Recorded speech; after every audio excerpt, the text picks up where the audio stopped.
On a frozen island halfway between Norway and the North Pole, a concrete wedge juts out of the side of a mountain. Behind its steel door, a tunnel runs 120 meters into the rock, down into chambers chilled to -18 degrees. This is the Svalbard Global Seed Vault, but the world knows it by a darker name, the Doomsday Vault. It was built for one purpose. If civilization stumbles, if war or plague or climate disaster wipes out the crops we eat, the seeds stored here can restart agriculture itself. A backup drive for human survival, designed to work without people, without power, without anyone coming to check on it. Here is the part most people get wrong. They imagine that door staying sealed until some distant apocalypse. The truth is more unsettling. The Doomsday Vault has already been opened.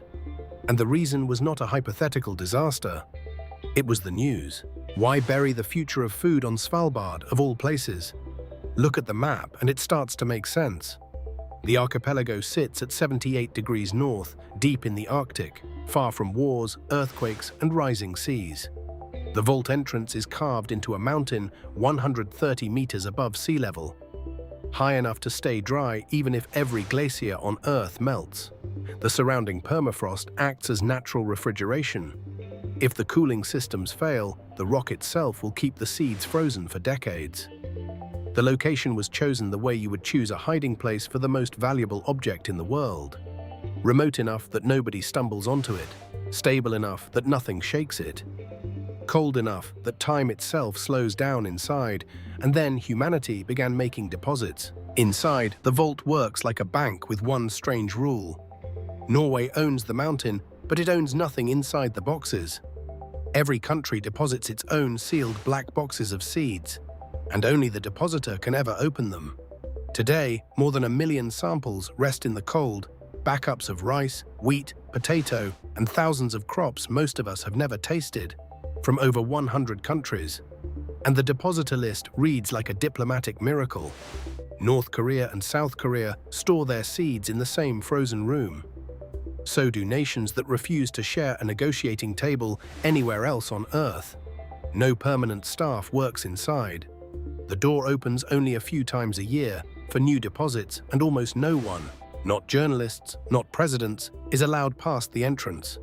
It is one of the least visited buildings our species has ever constructed. Then, in 2015, the call came, not from a nuclear bunker, from a war.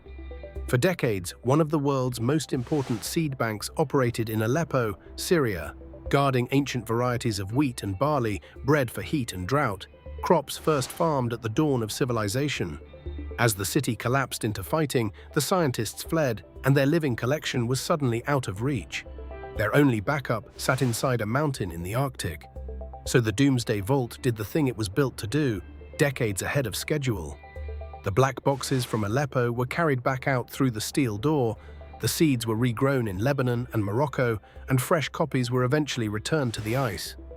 The first withdrawal in the vault's history was triggered not by the end of the world, but by an ordinary human war. And then the vault faced a threat its designers never expected: itself melting. In 2016, the warmest year ever recorded in the Arctic at that point, the permafrost around the entrance tunnel did something permafrost is not supposed to do. It thawed.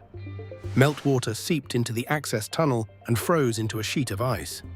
The seeds, deeper in the mountain, were never in danger, but the symbolism was hard to miss. The fortress built to survive climate disaster was being tested by climate change within a decade of opening.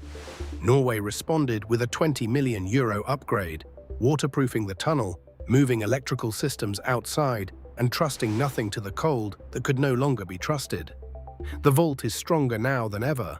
The assumptions it was built on are not. There is one more vault in that mountain that few people mention.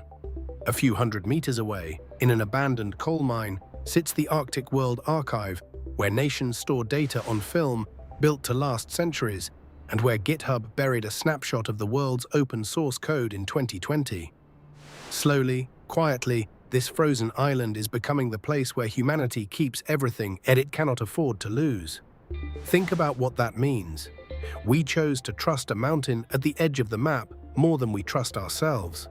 The Doomsday Vault is not really a monument to disaster. It is a confession that we expect one. The door has opened once already. The only question is, what headline opens it next time? If this channel were a seed, this is where I would store it. Do me a favor and back it up the same way. Subscribe so the next sealed place does not pass you by.